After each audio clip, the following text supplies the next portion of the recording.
And public service is just that, is being able to take that information to help make decisions about the future of your community.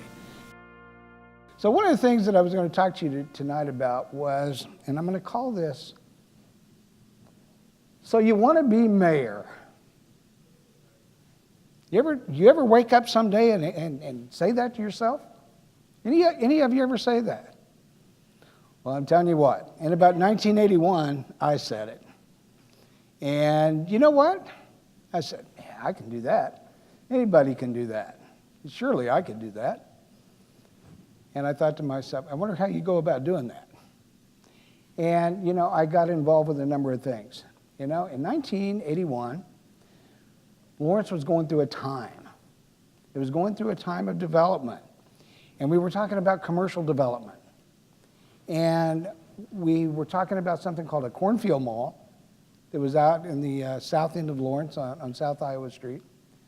And at the same time, we said, no, what would be better is we're going to take and we're going to redevelop downtown. Okay? And there was those two deals. And Mayor Francisco at the time appointed me to a board, an advisory board, and it's called Downtown Improvement Committee or something. There was all these letters that were going on, but I wanted to be involved. And the only way that I can be involved is I thought was to get appointed to one of these boards. And these boards will make things happen. And they do. They really do. The discussions and everything that goes on in these boards about ideas and presentations to the commission are the things where it all begins. Well, after being on this board for a couple of years, lo and behold, I said, I'm running. That'll be that. You know, I can be mayor. I'm going to be able to meet my dream. So I run, and I win a 2-year term. That's when I made the promise to my wife that I would stay the 2 years, and that didn't go over too well. But, you know, it was one of those things that we as a family thought was important, and we still believe it's important that we made a commitment to public service, and that's what we decided to do. And it's to this day something that we both think is, you know, the great part of our lives is the fact that we've been able to make that commitment. We've had so many things that we've talked about since 1983. I mean, when you stop and think about the number of things that have come along and the number of people that have been engaged in so many of these items, I sat down last night and I decided, well, I need to kind of make a list of some of the things that have happened since 1983. We could start with this building here. Let's start with this building here. Kathleen and everybody that was involved with the library and friends of the library and city staff and commissioners and the public and everybody and the voters and convincing people to vote for a bond issue. This is something that is one of the, you know, the proud places that we have in Lawrence, Kansas. But it wasn't because it just happened. It's because people committed. People committed time and effort and money and everything that they could do to make this a reality. And what a super job. All I had to do was stay out of the way. And it happened. But you know, we're able to appoint people to make things happen. I stop and think about, okay, there was downtown redevelopment. Yeah, that was a big one. But how many people remember the days of Douglas County Bank and whatever Bank of the Midwest or something like that now? There used to be houses in the older bank there. Well, it was torn down and the houses were torn down. And we ended up, after months and even a couple of years of discussion, with a historic preservation ordinance. Again, the amount of work that went into that by so many people to make the preservation ordinance happen is something that happened. Peasley Tech. Peasley Tech is a little thing, it's a school where people are able to get certified to be able to do things like heating, ventilation, and air conditioning, auto mechanics, all kinds of things. And it's a partnership between the city, the school district, the county, community colleges in our state to help build a workforce of people who are certified to do various things. Let's see, what other things could have happened during that time? Now, these would be some of the things that I may have supported, may not have supported, but we as a commission came together and did these things. Rock Chalk Park. Very popular place. Some of us may have disagreed with the way it happened, but you know, it's one of those things. There was lots of discussion to make it happen. Sales tax initiatives that have happened to be able to rebuild streets, our major infrastructure, to be able to buy fire trucks and fire equipment, to be able to do our transportation system, our public transportation system, the T-buses that we see. You all made it happen because you were either on committees, you listened to reports, you listened to the importance of each and every one of those projects that you made it all happen. As I said, I made a list. Just thinking, well, in a few minutes, how many things could I have here? Well, I could have a bunch. East Hills Business Park, out on K-10 Highway. Venture Park, the work that was done to redo the old co-op plant there. University Corporate Research Park. The Santa Fe Depot that Diane Stoddard and all of our city staff and people in East Lawrence and great numbers of people, Save the Depot Committee or Depot Redux, was able to do tons and tons of human time and commitment that went into these things. The Union Pacific Depot in North Lawrence. I mean, stop and think. There was a building that was going to be moved. But citizens said, they got involved and came forward and said, that project is important to stay there and become a major part of our community, of which it has. You know, here's one thing that I'm kind of proud of, and at the same time, it scares me to death. When I got elected in 1983, the total valuation, the total property valuation was $346 million, okay? That was the value of all the taxable property that was in Lawrence, Kansas, okay? So I go to the budget the other night while I was kind of preparing my remarks. We've got a total valuation today of $983 million, almost $1 billion. It is incredible.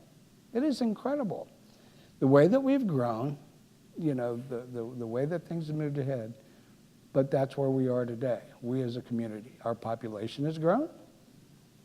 We've got a lot of new neighbors. We got a lot of good folks who want to be part of Lawrence, Kansas, and we try to make it the way that we can. But we only do it because we want to be part of the decision-making process.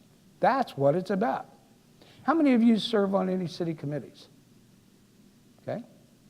How many of you want to serve on a city committee? There you go. You know, it's a fairly easy process. You know, you can go online, lawrenceks.org, and I don't know how I remember these things, but you can. You can go on and you can click onto the advisory boards, and there will be an application to fill out. And I would suggest you call the mayor, set up a time to maybe visit with him. We have a new mayor in January. You'd be able to visit with, and it should be Lisa Larson, which I hope it is,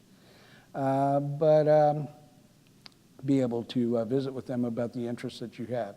It's going to have, on that application form, it's going to have boards that you have of interest and things that you want to be a part of. So get involved with those. These are important.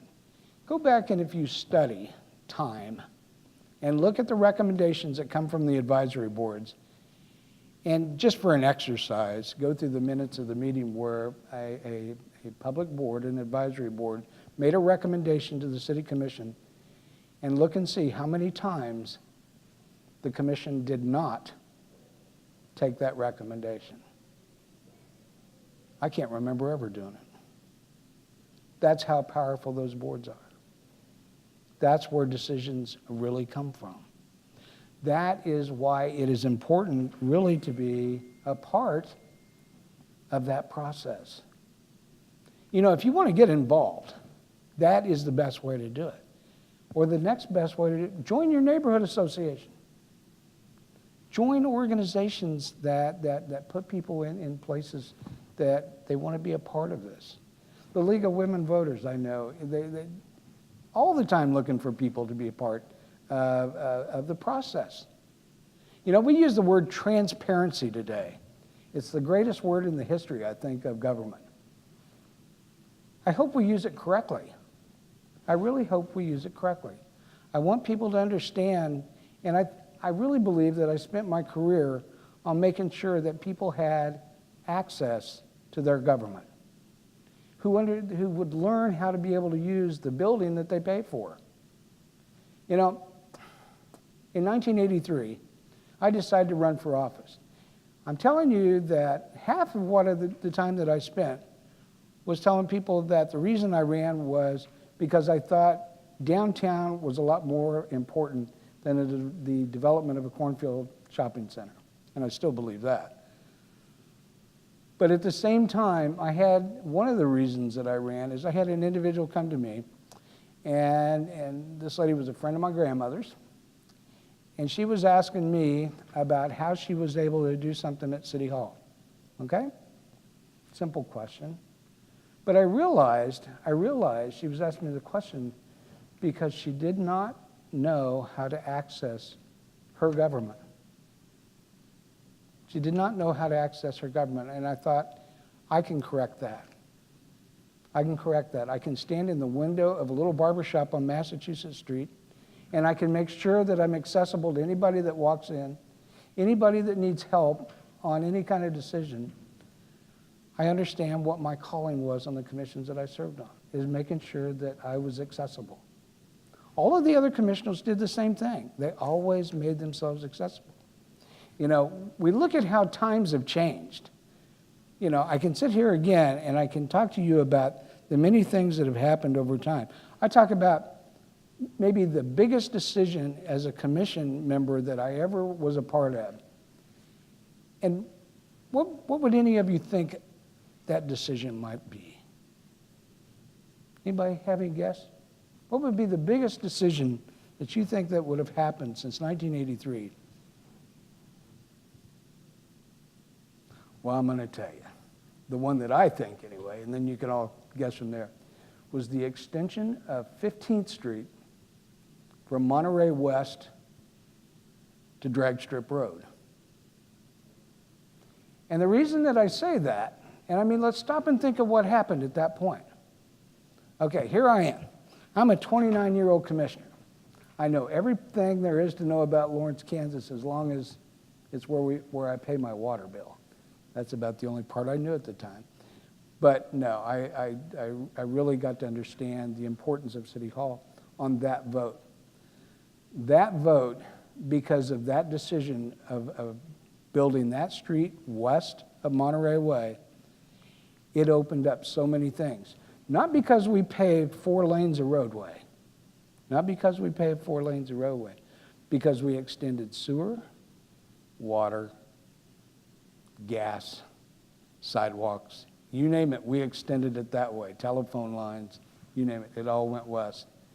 And then it opened up the development of Western Development. At that time, we had no Western Development Plan.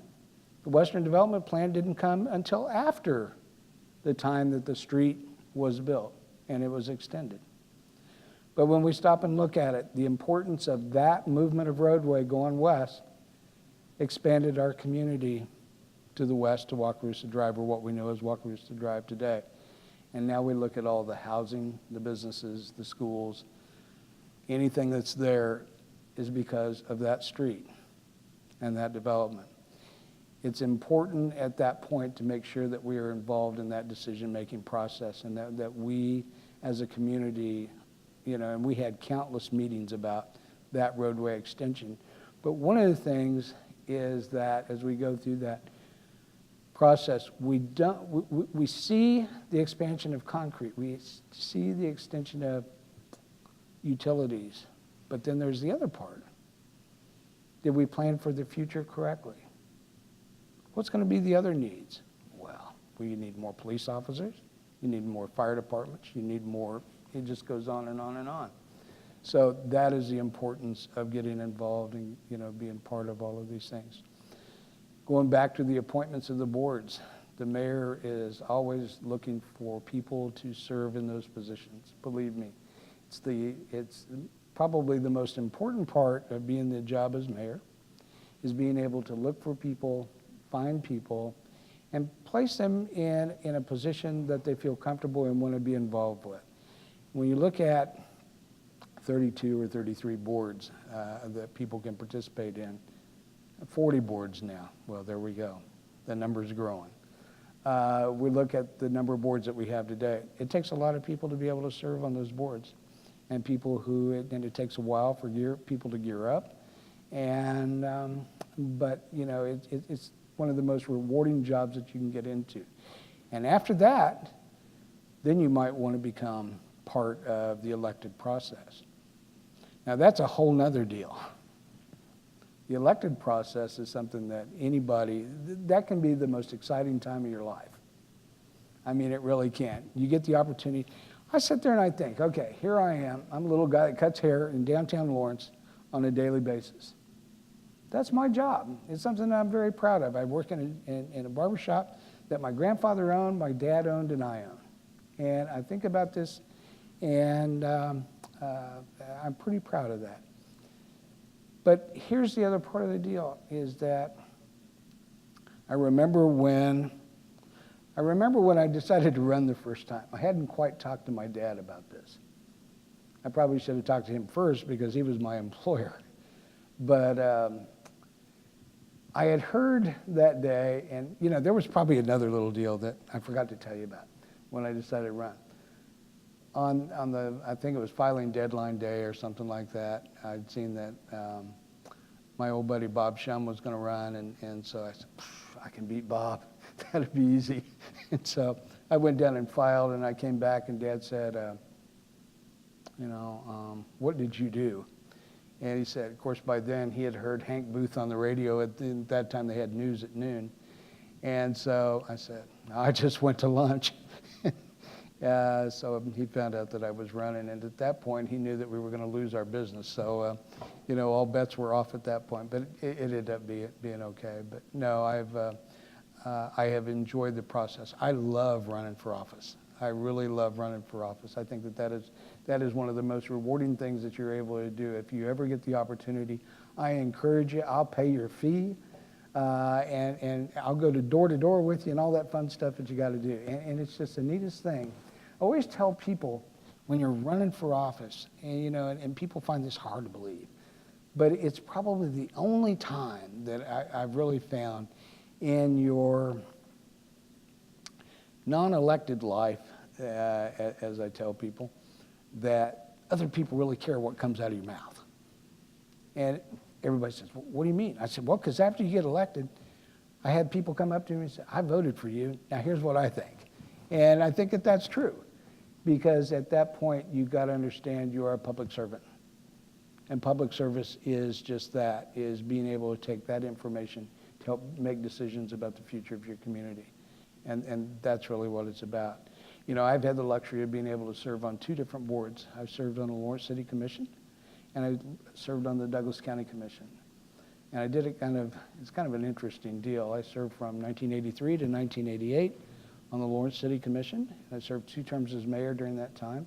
1988, I got elected to the Douglas County Commission.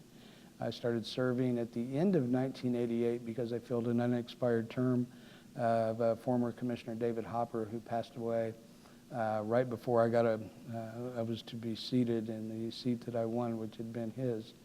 So I got appointed at the end of the year, and then in January was seated to fill my term, and it lasted till 1993. And during that time, it was, the city is young and it's vibrant and it's got everything that it has, because we got the University of Kansas and school kids and everybody young at heart, and all the things that we have going on. We stop and look at our parks and recreation and our park system that we have, and all the recreation opportunities that we have. Everybody's out doing this, that, and something else. And then I went to the county, and all things changed, because now all of a sudden we're tax collectors. They didn't tell me that part. But then I get seated. My first job there is I get elected as chairman of the county commission, and my next job is It's the first weeks of statewide reappraisal. Does anybody remember statewide reappraisal? Well, there was an interesting item that came forward that summer because we ended up with 9,000 appeals. And at that time, the county commission sat as something called the Board of Equalization. So I got to hear 9,000 appeals that summer. I could place a value on a piece of property like nobody around. You can't believe it. But it was something that was really fun. But, you know, what I'm telling you in all of this is that as I stand here and I tell you about the jobs that I've served in, I've got to tell you about the education that I've received. You know, this is a hard job. I always tell people, tell you how times have changed. In 1983, on Thursday afternoon, you would get an envelope, and about that thick. And it was full of papers, and it was all of the material that you needed for the Tuesday night meeting. And it was incredible. Every week you would get that. The greatest thing that has ever happened to city government is the internet. And you cannot imagine how many papers you would have at the end of a month. I mean, it's unbelievable in the early days, but it was the way that we handled communication. It just was. And today we don't. You know, City Hall is really turning almost paperless by everything that has changed. You know, that is something that's probably been one of the big things that has happened, is just being able to carry an iPad with you and have more information than you could ever think of carrying. I mean, it's unreal because you have everything from the city budget to whatever you need to make decisions on anything. So that is one of the biggest, best changes that we've had as an elected official, just being able to have all the information you need without it being in paper form. So anyway, I got to take a break a second. Go ahead and ask questions. I just got to clear my throat. You know, civic responsibility can take on all kinds of things. Number one, I would love to see us be in a situation where we'd have everybody registered to vote. That would be, you know, the top on the list. And everybody chose to participate in that election, you know, in the process that we have. I stop and think of this past primary. And not because I was involved with it, but the way that I watched the number of people that went to the polls, and we had great turnouts in Douglas County. I mean, we really did. For you know, we've had some that haven't been good on a hot August day in Lawrence, Kansas, Douglas County, Kansas. But when you stop and look at the gubernatorial primary, the Republican gubernatorial primary, I mean, there's an election that's decided by 300 votes out of 300,000. But how many could have voted? How many should have voted? You know, so there's that. And it's the same on the Democrat side. It doesn't matter. I'm not laying into any party, but you know, there is something that's important. You can get involved. You can get involved. Go down and be a poll worker. It's a simple deal, but it's a huge job. You know, Jamie's always looking for people to help. I sit there and I think, talk about voting. Stop and think about what Jamie Shue does for us. Think of the access that he and his office have made for making it easy to vote. I mean, there was an election I was involved with, I think it was in 2009 or somewhere in there, 2013. We were going to have a huge snowstorm on Tuesday.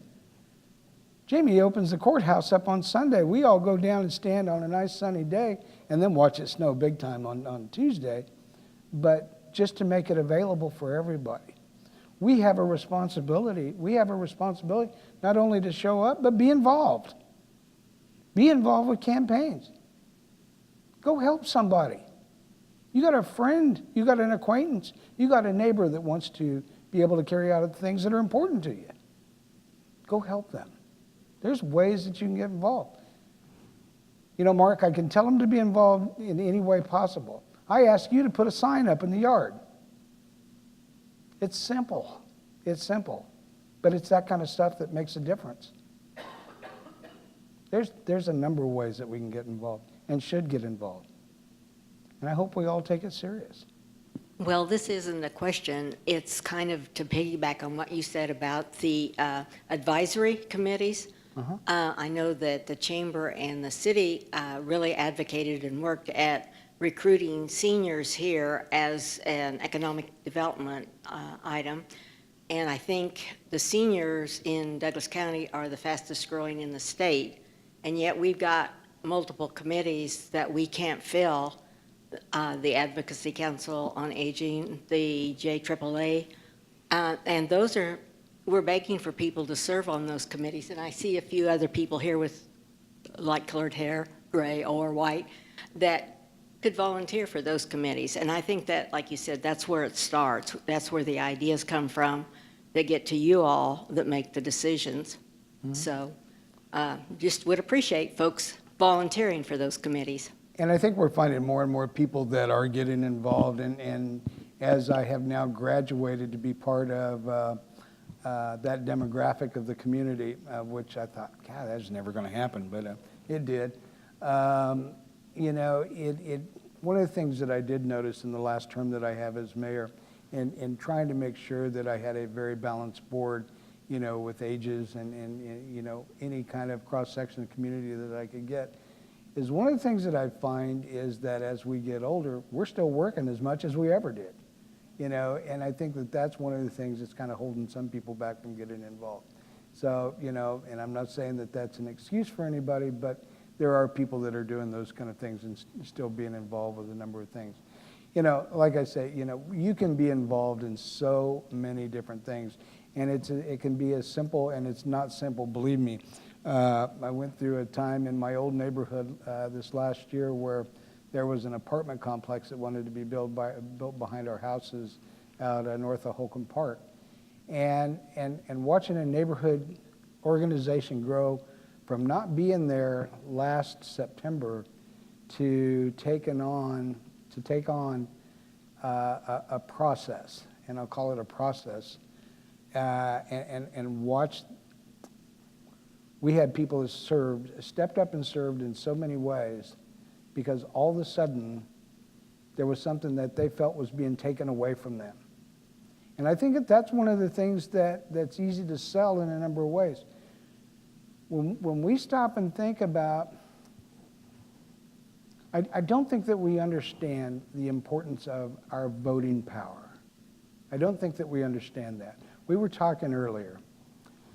Until people start saying, well, you can't do it anymore, all of a sudden it becomes pretty powerful, right? Or no, you probably shouldn't go to the polls. All of a sudden, well, why are they telling me not to go to the polls? Because it's a powerful tool. Your vote is powerful. Governor Collier lost a primary by under 350 votes or whatever it was. Your vote is powerful. We need to get involved. We need to stay involved. You know, I was so proud of my neighborhood on Free State Lane, and what we did, Scott, is we put together an organization that I was president of my neighborhood association for a little bit of time. But we did that, and we put together facts. We put together facts. We put together a presentation. We had, you know, 7 or 8 people that made a presentation before the Planning Commission, and it was purely factual. We were all professional in what we did. We didn't go yell and scream and all this stuff. We just wanted to make sure that they understood. And we wanted to assure the Planning Commission that they were not obligated to approve the request. It was simple. And they were not obligated to approve the request because of the reasons that were outlined by the 7 or 8, 10 people that made the presentations that evening. And we took our 3 minutes and we were able to hit it with everything that they had. And I think that all of a sudden, you know, I'm gone, but they got a very powerful little neighborhood association, one that they've able to take to the next level. They understand there's some drainage issues in the neighborhood. There's a need for more bus stops. There's a need for all kinds of things, you know. But as a neighborhood association, because they got together for one item, they're able to make changes now in the neighborhood that, is where they've made the biggest investment of their whole life, in the homes that they live in. We stop and look, and that brings up a good question. I mean, we stop and think about, the power of people getting involved, whether it be in neighborhood associations or big organizations and things like that. Stop and think of the time that we've had one issue that has come before the city or the county or whoever it is, and look at the way it moves people. Let's think about that. I mean, the county just got done going through a mail ballot on Proposition 1 that dealt with mental health and expansion of the jail. And look at the conversation and the work done, and it doesn't matter which side you were on, but stop and look at the amount of people that became involved. It was incredible. And why can't we get that discussion and that involvement about people that are running for office or any other issues that come along? There is all that energy, and trying to capture that on every issue is tough. I mean, it really is. And but it's something that, as I look at these issues as they come forward, and the amount of people come involved in one thing, but not in something else, I have a hard time with that one. But anyway, go down through, look at the advisory boards that are available. You go to the city website, it will tell you anything and everything that you wanted to know about how you can get involved with your city, okay? You look through there, and if you want to get appointed to a board, find out, 3 or 4 of them that you want to talk about. Go talk to the chairperson of those boards. They'd be glad to talk to you about them. Be a pest. Go, just make sure that you're there. Go to the meetings. Go to the meetings. It's cheap. It's free. It's good to see exactly how they go on. See if it's something that you want to be involved with. But go with the idea, too, that what you can do is say, I can make a change in this. I didn't like the outcome. Or I applaud the outcome. Whatever it may be. How would you like to make that different? There are so many things that you can do. And one voice, let's stop and think. One voice on a 5 to 7 member panel can change the direction of a community. It really can. That's what the amazing part of all this is. The power of the advisory board, of the public advisory board, it can change the direction of a community. I think that is something to see. I had an opportunity when I got elected, okay? I was 29, and I don't admit this to too many people other than you 25 folks and the thousands and thousands that are watching on Mark's camera back there, okay? When I first got elected to City Hall, 29 years old, you probably don't know a whole lot, and I have to admit I didn't. But one of the things that I had, and this kind of goes back to a question Kathleen talks about in the form of government and the things that have gone on over time, is that the professional city manager that we had at the time's name was Buford Watson, okay? That's probably a name that you don't remember, but he was somebody that I remember him the first night, or the day after I got elected, city manager calls me and said, Mike, I want you to come down to the office. And I said, yeah, okay. So I come down to the office on Friday, still not a seated commissioner until the next Tuesday, but he asked me the question. He said, how much do you know about City Hall? Talk about being on the spot. Well, I threw my chest out and I said, I know it all. As long as, again, as I know where the water department is, and I had served on a city committee, but I really didn't know very much about it. He asked me the question if I wanted to learn city business. I said, sure. He said, no, do you want to learn City Hall? I said, sure, I want to learn City Hall. And so he gave me the opportunity. In that, I was able to help in various departments at City Hall. And so that's how I learned it. I mean, is being involved with the people that are on the front line, and, different than what you would have. I'm an elected commissioner at the time, so I could actually go do those kind of things. There was one time I didn't like, I helped in sanitation one time, and Do you know what people do in Lawrence, Kansas in the springtime, late spring, on Saturday and Sunday? Any idea? They mow yards, and they bag grass at the time. And guess what? So I decided, oh, yeah, I can help those guys. Man, I couldn't walk for days. I hurt so bad. But that was like real work. But no, it was being able to work with people. I've done ride-alongs. The police department is, many citizens can go do that, and I encourage you to do that. Being able to see your community from another side, so there's all kinds of ways that you can be involved, and mine took a different route because I went the elected route, but you can be involved and have just as much to say on any topic, and it doesn't matter age, anything. You can just get involved and go do it. And believe me, you will make a difference. I encourage you to do so. If you ever need to talk about it, give me a holler, okay? I'm in the phone book. How does the City Commission determine what items it's going to tackle? How does something make it on the agenda for a City Commission meeting? And what role does citizen input have in shaping that? Every Tuesday night, I'm always amazed at the number of people that come before City Hall under public comment and would like the city to consider, XYZ proposal. And that's kind of where it all begins. It either happens under public comment there. There is an item sent to the city manager's office. There is something that is sent to a commissioner directly. There is an organization that brings something forward. And there's a process for everything. I mean, everything has a process.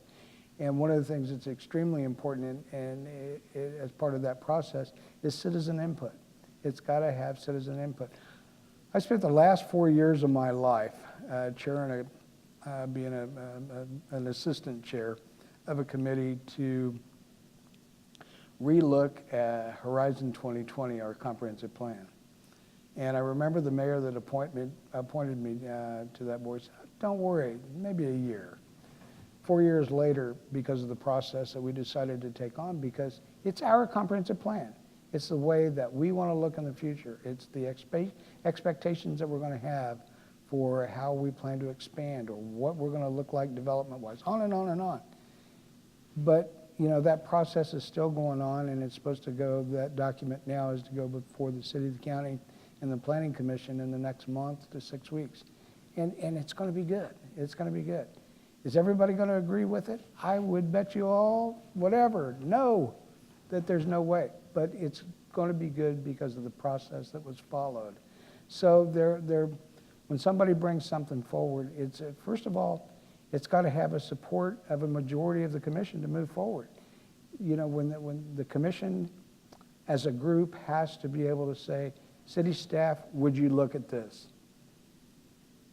If I'm one commissioner and I'm going down and I bring something in, if I'm the city manager, he's going to say, well, how many else on the commission, who else on the commission supports this? Well, nobody yet. Well, when you get to 3, come see me. And really in a lot of ways that's how it should be, because it needs to be the word of the people, and the word of the people has to come through the governing body. That's the people that put them there. And so that works. I'm interested in what you see as upcoming opportunities and challenges as you look at the next 5 to 10 years for city government for Lawrence, for things to tackle or aspirations. You were just talking about the 2020 plan. Gaze into the crystal ball. The city has a lot of great things to look at over time. I mean, they really do. Right now, Horizon 2020 is talking about, okay, how are we going to develop as a community? We're not looking at a whole lot of discussion about expanding our boundaries. We're looking at saying, okay, here's the footprint. How are we going to make this better? What is our neighborhoods going to look like? What do our neighborhoods need for the future? What kind of things do they need in the neighborhood to make them smarter, safer? All the stuff that goes along with the way we want our neighborhoods to be. Do they want little neighborhood markets? Whatever it is, those are the kind of discussions that are going to go on. Are we going to allow development to happen? If it's going to be in the neighborhood, are we going to allow the people to build up? Okay, so rather than My little barber shop downtown will say, okay, Mike, you're going to be 66 years old. You're probably going to want to retire. So I'm going to move my barber shop to whatever neighborhood there is and say, okay, can I have my barber shop downstairs and my living quarters upstairs and an apartment above that for grandma? Well, maybe, but those are things that we ought to talk about. What's that neighborhood going to look like? How's it going to be able to accommodate me? And how am I going to be able to fit in the existing fabric of the neighborhood? Those are the kind of things. What's business going to look like? What are the business needs for the community for the upcoming years? What are going to be the changes in technology? I mean, let's stop and think about that. As I told you all a little bit ago, you got to remember 30 years ago we didn't have the internet. And look at what's happened now. So what is the technology? What does that change? What does the stuff in the ground need to be? What's the fiber going to look like? Or is it not going to be a fiber? It's going to be wireless and we're going to have towers that, transmit signal. I don't know. I don't have an idea, but we need to have those kind of discussions. What is the speed that's going to be necessary to be able to take care of being able to have communication in the future? I don't know, but those are things that are going to be important because you don't want to end up being in second place. You got to be, people want to be here, but they want to make sure that they have the tools that they need to be able to operate their business or operate their homes or work from home and stop and think. It was unheard of 20 years ago. Nobody worked from home. Now, everybody's starting to work from home. My son, he lost his job recently. He's in Pratt, Kansas. He's talking about moving, he and his wife moving back to Lawrence so he can work from home. I'm thinking, you stay in Pratt, Kansas, work from home. And he said, I can, but he said, I need better tools. And, those things are important, to the millennials. That goes back to how can you be involved? Well, maybe you ought to get involved in saying, okay, this is what I need to be able to do the things that I need. Old guy like me doesn't know, but, it's one of those things that's important that we understand what the needs of the millennial are when it comes to the technology that they're going to need from the future. I still think that that's going to be one of the biggest things that the community is going to be faced with, is how do we decide what that infrastructure is going to look like? Where do we need to be? Where do we want to be? Those are huge questions. And you know what? If you would have told me 20 years ago, I would be carrying an iPad and an iPhone and all this other junk, I said, no, there's no chance. But I do. I do, because I've got to be up to date. Of course, then I tried to read the journal World, and it went dark yesterday because I hadn't paid my money or recorded whatever I was supposed to do. So I guess I got to read it with the paper. But anyway, no, there are so many things that future is going to look like and what we're going to look like. We are constantly having discussions about what are we going to look like when we grow up. And it's simple as that. I went through a process, as a commissioner, and, Frank, you were there a lot of those. The 9th Street corridor. 9th Street looks totally different than what that planning process looked like 2 years ago. But we ended up with a good project. And, everybody happy? Probably not. But, it's a good one, and it's a piece of important infrastructure that we have. One of the things that we need to understand, and one of the things that's important to me, okay, and it comes from the times that I sat on the back porch of my grandma's house at 917 Rhode Island. I've had the great fortune of being able to grow up in this community and watch the way things have happened. And, some right, some wrong, some good, some not so good. But the truth of the matter is we got to remember the history. You got to remember the history of this community. In Lawrence and Douglas County, and I'm having the time of my life as I run for office. Okay, and one of the things that I have to remember in all of this is where Kansas government began. That's what this was about. What we do in Lawrence, Kansas, and we can't forget that. And we got to make sure that we pass that along. Future generations got to understand it, and they got to appreciate it. That's all this is. At the end of the day, one of these days, I'll be gone. Okay? That'll be it. And you know what? as long as I've had my 15 minutes of fame of being able to get up and talk to everybody, I did it right. And I've loved every minute of it.